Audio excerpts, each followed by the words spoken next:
कि अगर तमन्ना सच्ची है तो कठिन से कठिन रास्ते निकल आते हैं। अगर तमन्ना सच्ची है तो कठिन से कठिन रास्ते निकल आते हैं। अगर तमन्ना झूठी है तो बढ़िया से बढ़िया बहाने निकल आते हैं।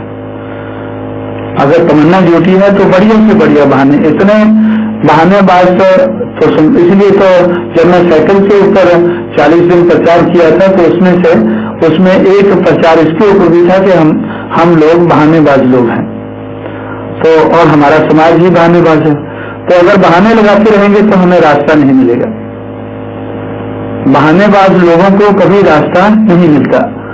तो अगर हमें रास्ते की तलाश है, रास्ता ढूंढना है, तो हमें बहानेबाजी छोड़नी होगी और सही तमन्ना पैदा करनी होगी। और अगर सही तमन्ना है तो रास्ता निकल जाता है। इस आधार के ऊपर हम लोग आगे बढ़े हैं और इधर तक बढ़ चुके हैं और आने वाले समय में बहुत तेजी से बढ़ने वाले हैं। तो ये आप में से बहुत से साथियों को मालूम होगा। तो इसलिए ये मैं क्यों बोल रहा हूँ कि इस दिशा में भी जब हमने कदम उठाया है तो जिम्मेवारी के साथ उठाया है। और जिम्मेवारी तो वैसे तो मुझे साथी तैयार करने होंगे, लेकिन मैं तो आप लोगों के सामने ये कमिट करता हूँ कि ओवरऑल जिम्मेवारी इसमें मेरी होगी। मैं कभी किसी दूसरे को दोष देने का आदी नहीं हूँ, किसी दूसरे को दोषी ठहराने का आदी नहीं हूँ।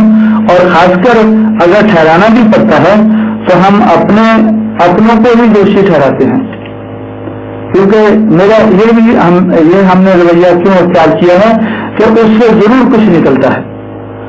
अपनों को दोषी ठहराने से जरूर कुछ निकलता है।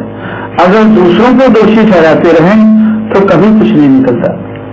ऐसा मेरा ख्याल बना है।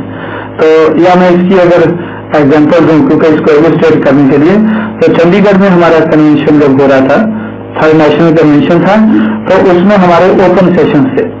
तो ओपन सेशंस में जैसे कारपुरी ठाकुर, बहुत से आदमी आप जानते होंगे, बहुत से लोग आए, नेता लोग बुलाते हैं ओपन सेशन में। तो नेता लोग ब्राह्मणिज्म को और दूसरों को, ब्राह्मण समाज को और दूसरे पार्टियों को बहुत बुरा भला कहकर गए। बहुत ये दोषी है, इन्होंने ऐसा किया है, ये कर दिया, वो कर दिया, बहुत कुछ बोला।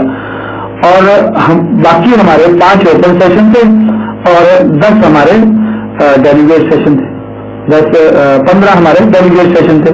तो डेलीगेट सेशन में तो पहले मुझे भी बोलना होता था, मैं बोला और दूसरे साथियों ने बोला। तो जो भी हमने बोला तो उसमें हमने अपनी तरफ ही अपने ऊपर ही स्पॉटलाइट लगाई कि भाई हम क्या कुछ कर पाए, क्या हमारी कमियां रह गई, क्या हमें करना है। तो हम अपने बारे में ही सोच रहे। तो दूसरे दिन मेरे पास जब पेपर वाले आए इंटरव्यू लेने के लिए, पेपर वाले आए, तो भाई आप तो इन लोगों को, ये ब्राह्मणवाद है, ब्राह्मण है, आप तो इनको गालियां नहीं देते जा रहा।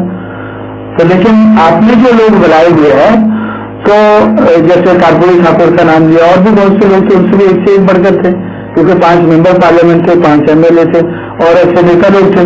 तो ये लोग तो बहुत गालियां देते हैं, बहुत बुरा भला कहते हैं। तो आपको ऐसा नहीं लगता कि आप लोग तो चलिए गलत आदमी बुला रहे हैं? तो मैंने उनको बोला कि नहीं, मुझे अगर ऐसा लगता तो मैं इनको बुलाता क्यों? ये तो हमारा फंक्शन है, जबरदस्ती तो आए नहीं, हमने इनको बुलाया है।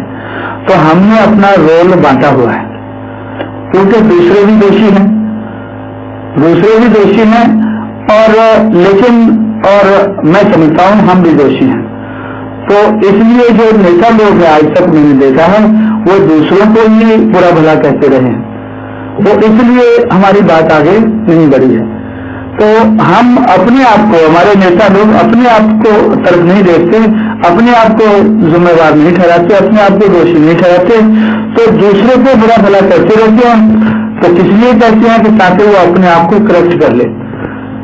अभी दूसरा तो करेक्ट नहीं करता है, लेकिन अगर हम अपने आप को दोषी ठहराएं तो हमें अपने आप को करेक्ट करना होगा। हम अपने आप को दोषी ठहराएं, जो हमारी कमजोरी है वो हम दूर करेंगे। तो जब हम अपनी कमजोरी दूर करेंगे तो बात आगे बढ़ेगी। तो इसीलिए हमारी बात आगे बढ़ती है। दूसरे के मुकाबले में हमारी बात आगे क्यों बढ़ती है कि हम दूसरे को कम दोषी ठहराते हैं, अपने आप को ज्यादा ठहराते हैं। और किस लिए क्यों ठहराते हैं कि इसमें कोई कमियां हैं। जो कमियां हैं वो कमियां दूर करते हैं, कमी दूर करने से तो बात बनती है, बात आगे बढ़ती है। तो इसलिए मैं समझता हूं कि फिर जिम्मेवारी भी लेते हैं, दूसरे को ठहराकर जिम्मेवारी भी हम लेते हैं।